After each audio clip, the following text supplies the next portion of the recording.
Hi, welcome to my inaugural video in this format, and potentially it may turn into a podcast at some time as well, but we'll see about that. I'm Kate Noble. I'm here at my yoga studio in Cincinnati. It's Shine Yoga, and if you're interested in what we do here, you can check us out at shineyoga.com. I am logging in here today to try something new. So for a very long time, I've been doing little weekly tidbits on my Instagram and Facebook page as little class teasers. And in those, I share my theme of the week. So I use themes in my yoga and movement classes in order to bring a deeper layer in, to bring oftentimes the yoga philosophy, but also just other insights and inspirations that I'm experiencing. And I feel like those themes add a level of depth and soulfulness that sometimes is missing in movement practices. So the themes are really important to me. And while I do try to share a little bit of that each week, it's really hard to sum it up with a picture and then a couple sentences. So personally, I have been watching a lot of wellness and spirituality and art content on YouTube. I am doing that while I do my office work or my planning work. And it felt like a good way to convey kind of that deeper dimension of yoga that I'm talking about. So that's what I'm attempting to do with these videos. We'll see how it goes. It is the first week of January and the first video. So I wanted to use this as an intro video to myself a little bit, and then also to the point of sharing this content. So I am a yoga teacher, and I think the bigger picture really is a wellness provider. I've been a movement coach since I was 14, and I just turned 50 this year, so it's a long time. It started with gymnastics and then swimming and diving. I went to school for a graphic design degree, and I was also a college athlete. I was a springboard diver, and that left me with some injuries that yoga really helped me to recover from and gave me tools for, I feel like, just, deeper, really whole living, a little bit of a deeper connection to spirit in a non-dogmatic way. And I love that part of yoga as well as the movement part. I graduated in graphic design and was not prepared for the hours sitting at a desk. And so I became a personal trainer, and then a group fitness instructor, and then a yoga teacher and a wellness coach, and a whole bunch of other stuff in there. I am a functional movement specialist, and I weave that into the yoga practices as well. I love nature and art and science and learning and exploring and sharing, and yoga is just a really great hub for all of those interests. So I think that's enough for me to say about myself at this point in time. If you want to learn more, you could go to my website, which is Kobe Noble at KobeNoble.com. It's KobeNoble.com. And then back to the point of these videos. So it is the beginning of the new year. It's the first week of 2024. And for many wellness practitioners, New Year's intentions are on our minds, and whether you like them or not.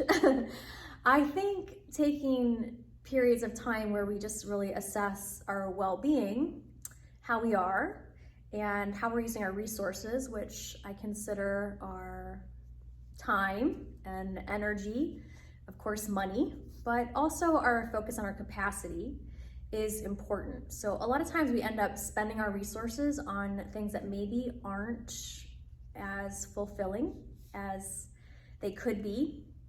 And maybe even we spend our resources on things that end up being depleting. I think it's worth just taking a pause and asking ourselves, what's working, what's not working, what am I loving, what am I hating? What do I have to do? What could I do? Just, this period of time to make these shifts. Having said that, the middle of winter is a hard time to make big shifts. You know, our resources are a little more limited. You know, we are in this darker time of year. We are moving out of a busy season probably. And if not busy, likely there's a lot of emotions that are involved in that time, in this, you know, the holiday time of year. So, you know, we might not be in the best place to make these hardcore resolutions. Like, it's even hard for me to say the word resolution at this point in time, because I just think this time of intention setting without so much pressure to be perfect is a very valuable practice. So I am team intentions, but easy on the resolutions. And then also personally, you know, to think about the fact that we've got, we had solar, we could say solar New Year was winter solstice, where in Cincinnati, where I live, we're now in this period of getting more light.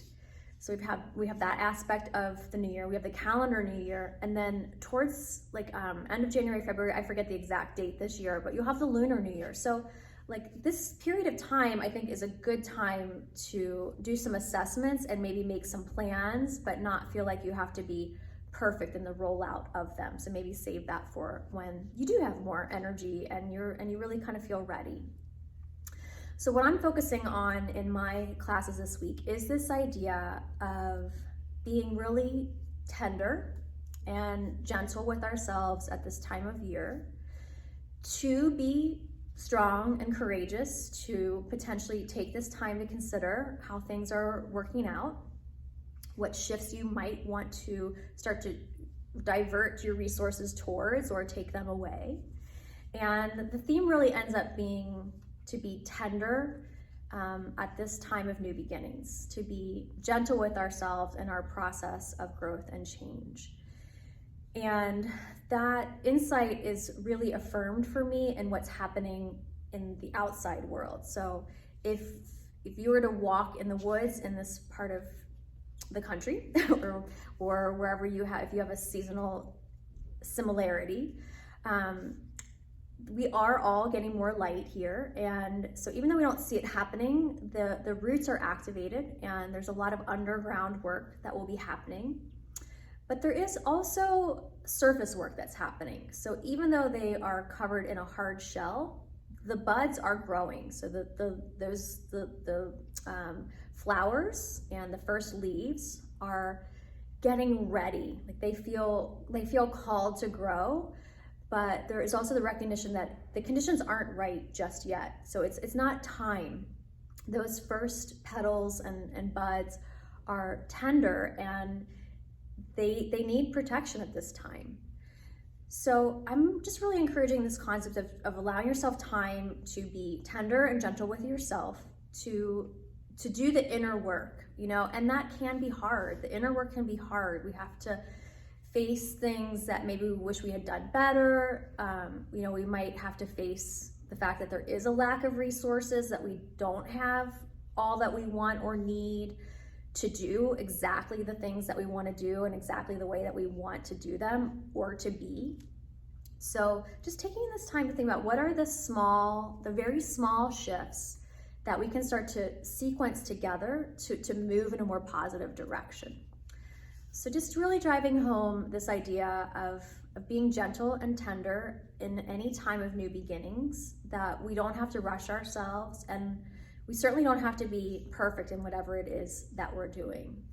And then we might think about what tools we can employ to support ourselves when we're making changes or starting a new beginning. So for example, even though I didn't look at them, I got my note cards here. I stream classes all the time, but this format of just like looking at the camera and talking to you and bearing my soul is intimidating for me. I feel a little bit uncomfortable. So just think about, you know, what could I do to make sure I've got a little bit of sense of support or safety net.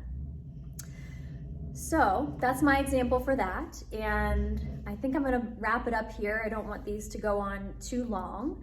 I am wishing for you a capacity to be kind to yourself, to be courageous in really paying attention to yourself and on a deep level, like, you know, assessing what's going right, what are you getting that you need, what are you not getting that you want, what are you not getting that you need, and taking time to assess how you can offer yourself greater support and how you can be gentle and tender with yourself in this time of new growth and change.